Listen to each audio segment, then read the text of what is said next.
นะครับสวัสดีสมาชิกชาวกีตาร์ไทยนะครับวันนี้ผมอยู่ที่ Shining Star Studio นะครับมีโอกาสได้สัมภาษณ์มือกีตาร์เทรดเดอร์นะครับขาปั่นนะครับที่มีชื่อเสียงมากๆเลยเราจะได้ยินเสียงปั่นรัวๆอยู่ด้านข้างผมเพิ่งมาสดๆร้อนๆนี่เองนะครับจะมาทำโชว์ให้มือกีตาร์คนไทยได้ชมกันนะครับวันนี้เราได้มีโอกาสพิเศษนะครับได้สัมภาษณ์คุณไมเคิลแองเจโลบาริโอนะครับเพื่อไม่การเสียเวลานะครับเราพบกับเขาเลยดีกว่านะครับ Hello Michael Hi, how are you? How are you? Good. Good. Okay, we're gonna spend like sometimes like 15 minutes talking about you and your music and your gears and everything. Okay, so we start with the first question. So, how do you compose the song that can catch like the audience attention, and also like it's fun for you to play at the same time? Yeah, I write music. I just play what I like to hear. And now with the technology, I just come up with a part, put it into a recorder. I might just I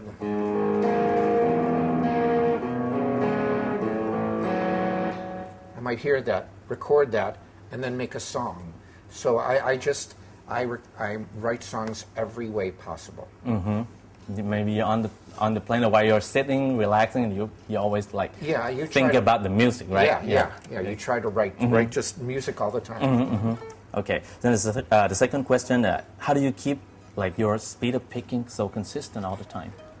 Well, I practice a lot, but for example, now I haven't played a guitar in 2 days because we were traveling all day yesterday. So I will sit in the dressing room and just warm up, and I practice slow. I start slow, then then I make it faster and faster, and then by the time I start playing tonight, it will be really fast. Perfect. That's good. Okay. Do you have any suggestion on how to build like muscles in your like picking hand? Well, to withstand it. I have a lot of instructional programs, a lot of instructional things that I've shown over the years, and it's always the same. How do you get stronger in your hand? You practice. Just practice, yeah, right? Yeah, That's I mean, the answer. if you're a professional football player, you have to kick the ball. And then the other things, but you have to be smart about it. I've never been hurt because I don't just start playing fast all the time. You start slower, and you warm up. But that's how I keep my speed because I don't do this. I don't. It's very economical. It's very economical. I don't move. It's like you're trying to keep your hand close to the fretboard. All the time. Yeah, you right? try. Yeah, except when I'm doing wild things on stage. But yeah, you try to keep it close so that you move less, and that means it's faster. Okay. So, do you think the way you hold a pick and actually the kind of pick that you choose affect your playing? Yeah. I use a Dunlap Jazz 3. There a lot of people use these guitar picks. It's a tiny one, right? Yeah, it's teardrop shape. Yeah. And I've used these my whole life. And I talked very early in my career about this guitar pick.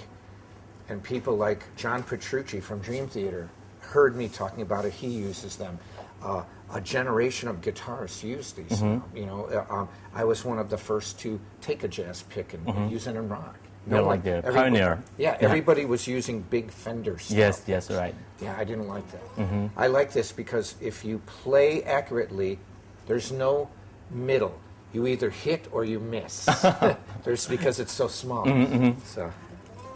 Then your songs have lots of like difficult licks and techniques and everything. Like, have you ever made any mistakes during the show? Everybody makes mistakes. And how do you cope with that? I don't let anyone know. If I make a mistake, just play on. Yeah. Just play on. Yeah, because nobody's perfect. Yeah, right. So the biggest thing is that you do the best that you can, and that's all you can do. I mean, no one's perfect. I try to get performances that are almost perfect, and sometimes there might not be any mistakes that anyone notices, but I might look back and go, I hear that, but no one notices. Okay. Do you think like learning from songs, like try to pick up each note from a song, it helps playing? Yeah. Yeah, for example, a blues.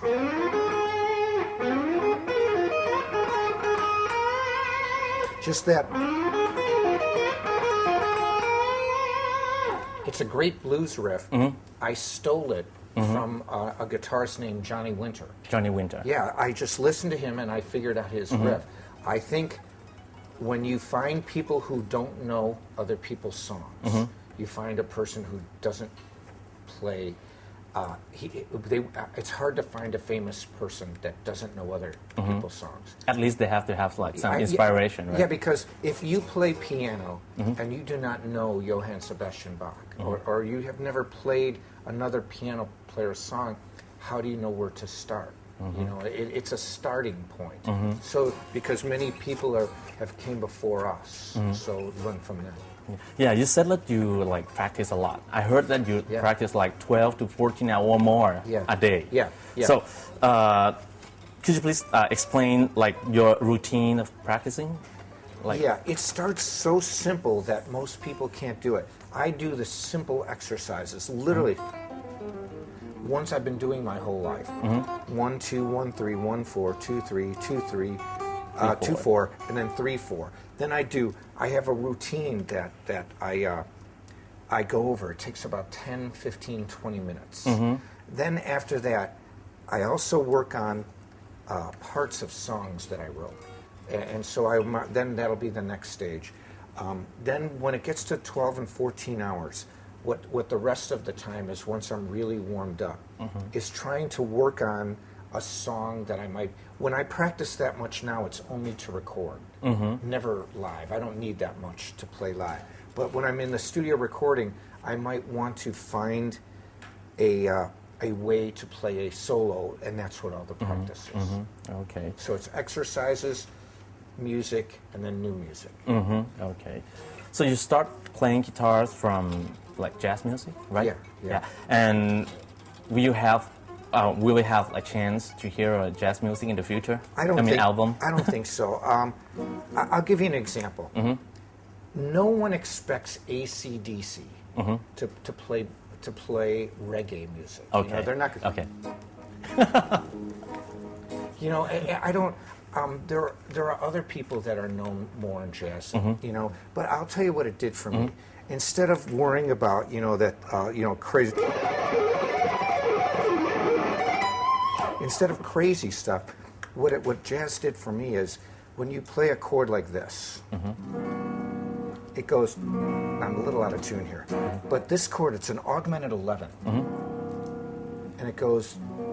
And see, so just working on a chord like that, or a chord like a minor 11th, or 11th chord, or 13 flat 9, what it does is it helps your left hand a lot more than just practicing The muscle that we talk about too. Yeah, and see, like one of my first early lessons in jazz was a very simple song called "Breezin'," and it just.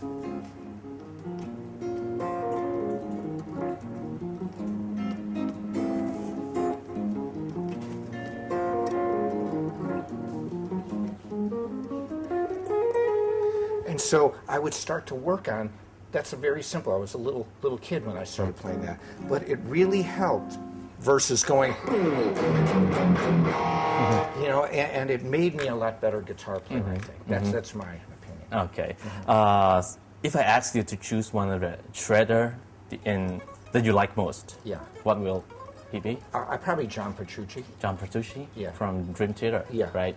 Yeah, because we're similar in style, I think. Okay. And what do guitar players need to be like a good shredder? Well, I think just a good guitar player. There's two things I think. Two things. One, music. You need to have some music. Two, you have to play live. I found that guitar players who don't play live, most of the time, don't record a lot of music. They don't write a lot of music. They don't ever achieve a big success because when I play live, this got known from playing live. People tell you what is a good song. No boundaries. Just the simple song that.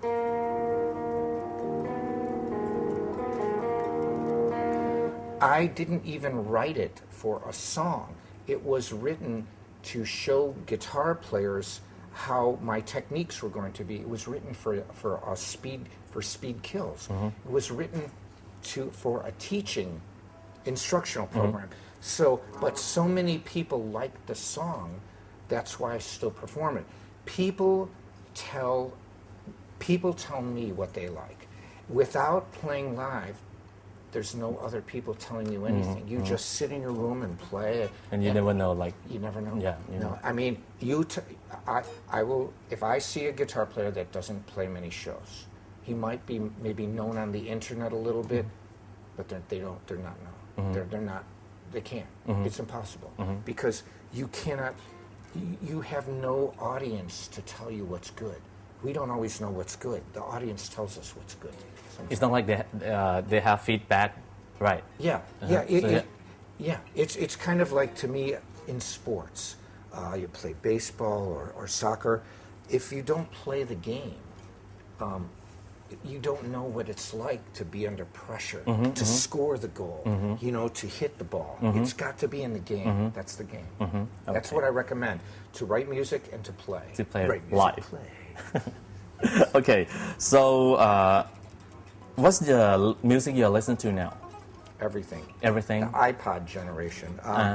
Yeah, I mean, I have 3,000 songs. In your iPod? Yeah, and that's just starting. But that's enough for me to listen to music for almost 10 days straight with not repeating In a different song. style? Yeah. In different style? That's different, yeah. Okay. Yeah. I'd like you to talk about your gears and your equipment. Like, okay, the one you're holding, it's... Yes, this is, I endorse Dean guitars. I have 3 words about Dean guitars. Dean guitars rule. That's it. They're great guitars. This is my signature guitar. I like history. And a lot of guitar players like outer space things, like Joe Satriani surfing with the alien and Steve Vai, alien love secrets. I like that. They've done, but that's them.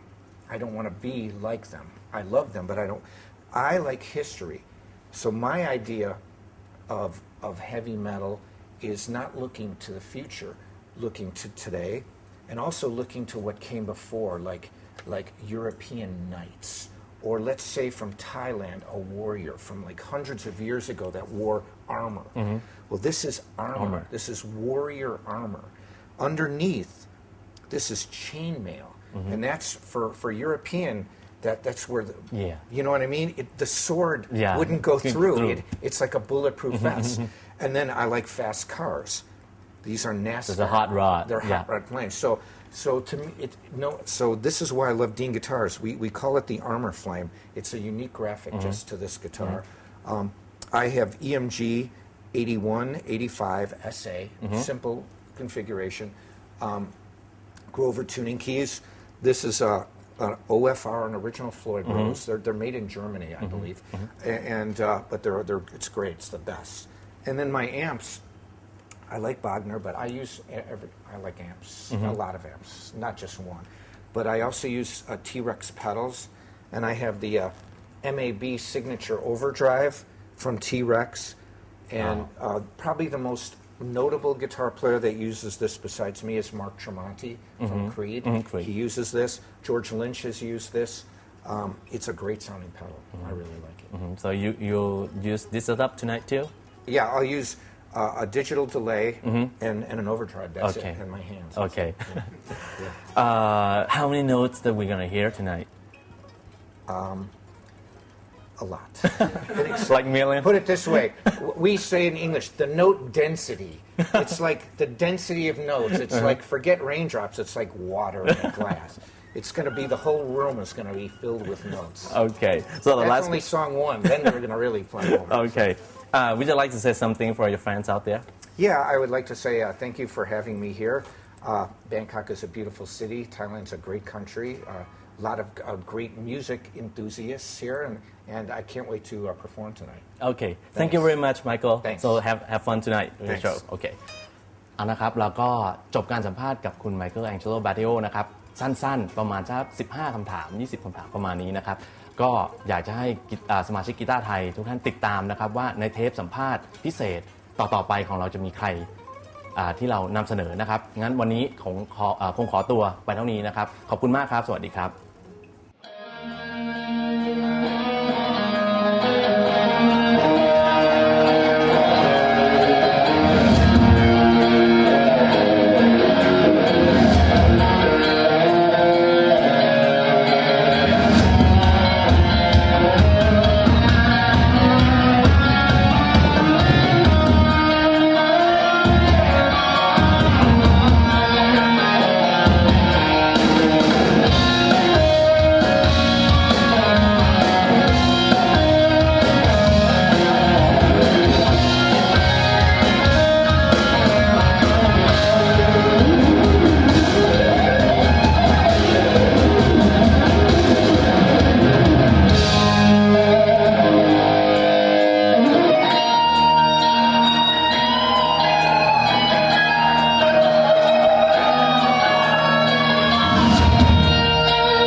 having so many great guitar players here tonight performing, and we have a special treat. We're all 3 guitar players are going to come up and play later. The next song I'm going to do is a song from a friend of mine in a band called Pantera.